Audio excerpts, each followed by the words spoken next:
My guest today is trying to start a new life with her boyfriend and their 1-year-old baby away from the mistakes of her past and the judgment of the world.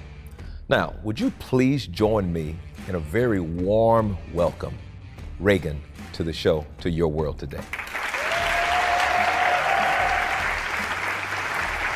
Welcome to the show, and thank you so much for being here today.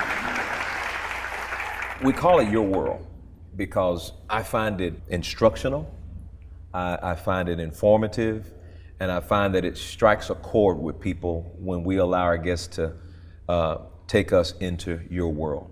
Let's start when the sexual abuse started at age 6 and walk us through that. So my mom, she was a very good mom at the very beginning, but once I was like 6 years old, she started messing around with this guy, and she was like getting really bad on drugs. So my grandparents had took her to court, and from what I was told whenever I was younger, she didn't want to take a drug test, so she just waived her rights to me.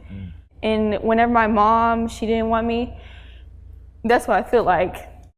It's just like, why?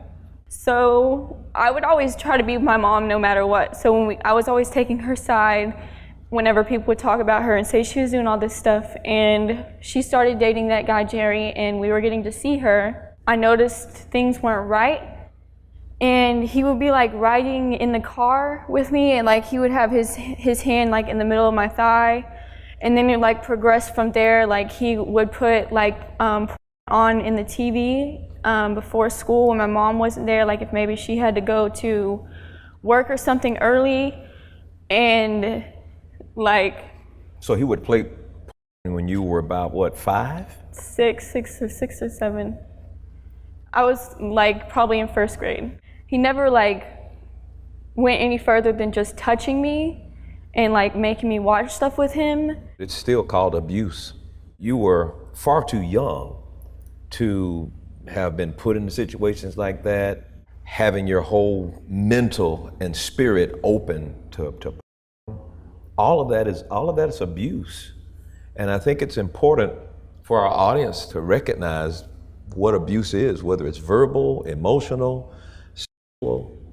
That had to be a lot of emotional pressure. I want to even go so far as to say trauma on you as a six-year-old.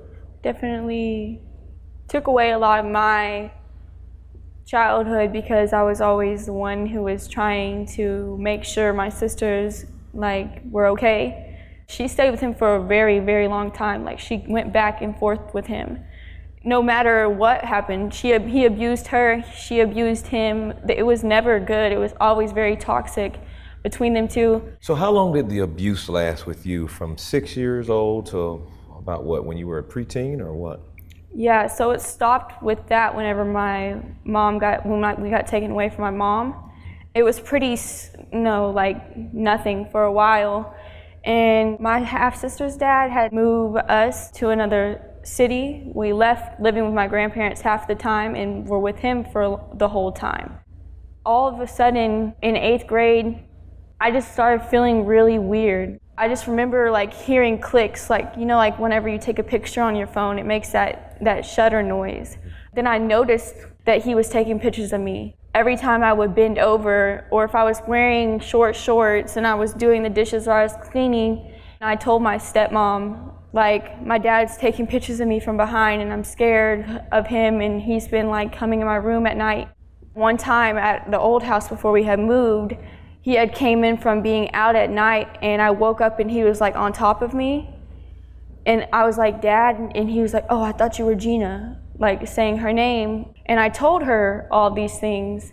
As soon as he got home, she told him, like, this is what Reagan's saying, Reagan, I'm so sorry you had to go through that. I mean, my heart just, to hear this story, it's so disturbing to know you had to go through it. I thank God for his grace that you made it out